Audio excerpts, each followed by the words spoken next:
You open TikTok and instantly see a video of someone making pancakes shaped like tiny cats. You didn't search for cat pancakes. You didn't even know cat pancakes existed until 5 seconds ago. Yet somehow, TikTok knew you'd watch this video for the full 30 seconds, maybe even twice. How did it know? Today, we're diving into the invisible puppet masters of the digital world, algorithms. And by the end of this, you'll understand how these mathematical wizards are secretly running your life, from what videos you see to whether you can buy a house. An algorithm is basically a recipe for computers. Just like a recipe tells you how to make chocolate chip cookies step by step, an algorithm tells a computer how to make decisions step by step. But instead of mixing flour and sugar, algorithms mix your data and math to figure out what you want, what you need, or what you should do next. Think of algorithms like invisible butlers who follow you around all day taking notes. They watch what you click, what you buy, how long you stare at things, what time you wake up, and even how fast you scroll. These digital butlers are incredibly nosy, but they use all that nosiness to make predictions about you. They're trying to guess what you'll do next so they can serve you exactly what you want before you even know you want it. Let's start with the algorithm you probably know best, your social media feed. Every time you open TikTok, Instagram, or YouTube, an algorithm is working behind the scenes like a DJ at a party, trying to figure out which song to play next to keep you dancing. But instead of songs, it's picking videos, posts, and ads. Here's how it works. The algorithm looks at everything you've ever done on the app. Did you watch that entire video about dogs wearing tiny hats? The algorithm writes that down. Did you immediately scroll past a video about tax preparation? Also written down. Did you like, share, or comment on something? Triple written down with gold stars and exclamation points. The algorithm is building a profile of you, like a digital diary of your interests. But it doesn't stop there. The algorithm also looks at what people similar to you are watching. If you and your friend both love videos about making miniature food, and your friend just watched a video about tiny tacos, the algorithm might show you that same video. It's like having a friend who says, "Hey, I think you'd really like this." Except, that friend is a computer program that never sleeps and has perfect memory. The algorithm also pays attention to timing. If you usually scroll through TikTok at 8 in the morning with your coffee, it learns that pattern. It might show you different content in the morning than what it would show you normally at midnight. Morning, you might see motivational workout videos, while midnight, you get funny cat compilations. The algorithm is trying to match your mood to the moment. Now, here's where it gets really clever. The algorithm doesn't just look at what you liked, it looks at what you didn't finish watching. If you clicked on a video but scrolled away after 2 seconds, that tells the algorithm something important. Maybe you don't like that type of content, or maybe the thumbnail was misleading. The algorithm learns from your rejections just as much as your approvals.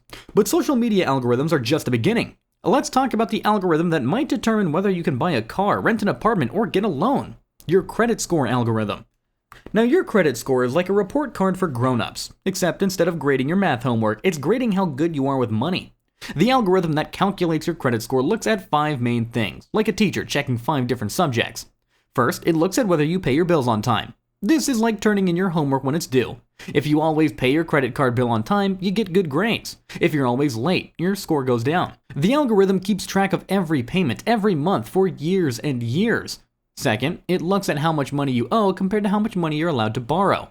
Imagine you have a piggy bank that can hold $100, but you've stuffed $95 in there. That piggy bank is pretty full, right?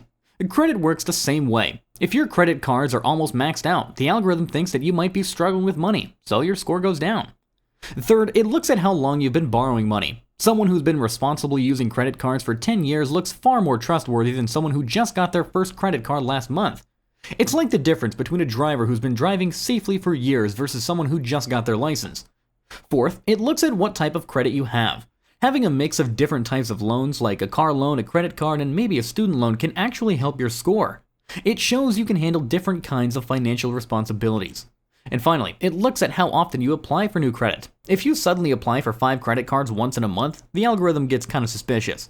It's like if you suddenly ask to borrow money from 5 different friends in the same week. People might wonder if you're having money problems. The credit score algorithm takes all this information, does a bunch of math, and spits out a number between 300 and 850. That number can determine whether you get approved for a loan, what interest rate you pay, and sometimes even whether or not you can rent an apartment or get certain jobs. But algorithms don't just decide what you see and whether you can borrow money. They're also working behind the scenes in ways that you might never notice. When you search for something on Google, an algorithm is sorting through billions of web pages in a fraction of a second to show you the most relevant results. When you order something online, an algorithm figures out the fastest way to get it to you. When you use GPS to drive somewhere, an algorithm is calculating the best route based on traffic, construction, and road conditions. Even the prices you see online might be determined by algorithms. Some websites use algorithms to change prices based on things like what device you're using, where you're located, or even what time of day it is. The algorithm might notice that people using expensive phones are willing to pay more for hotel rooms, so it shows them higher prices.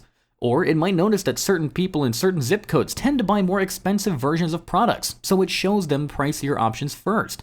Dating apps use algorithms as well. When you're swiping through profiles, the app's algorithm is learning about your preferences. If you always swipe right on people with dogs in their photos, the algorithm will start showing you more dog owners. If you tend to swipe left on people who only have group photos, you'll see fewer of those profiles.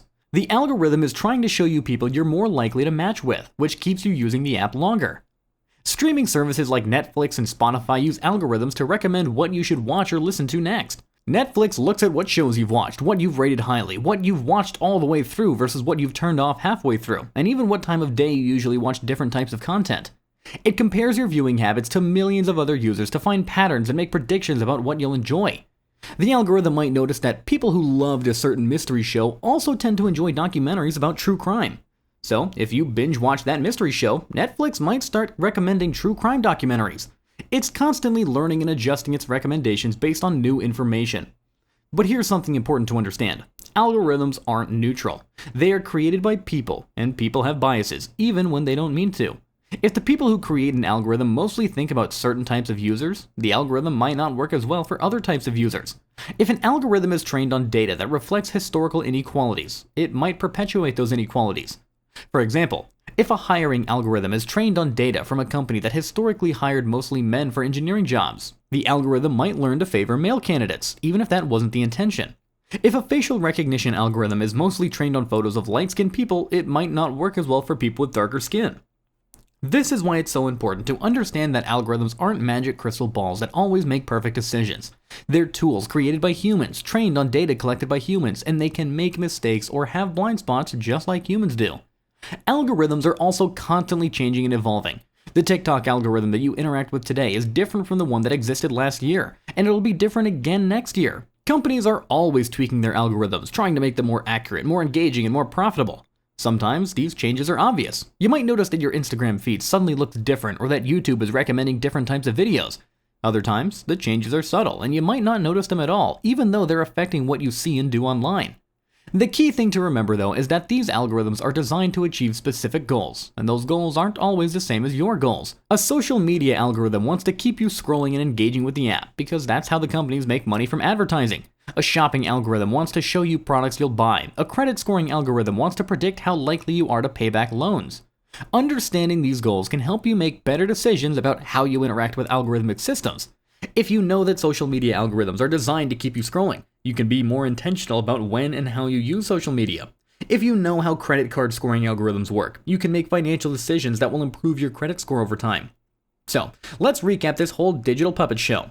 Algorithms are like the invisible butlers that follow you around, taking notes on everything you do, so they can predict what you want next. They decide what videos you see, whether you can get a loan, what prices you pay, and who you might take on a date. They're not magic, they're not neutral, and they're constantly changing.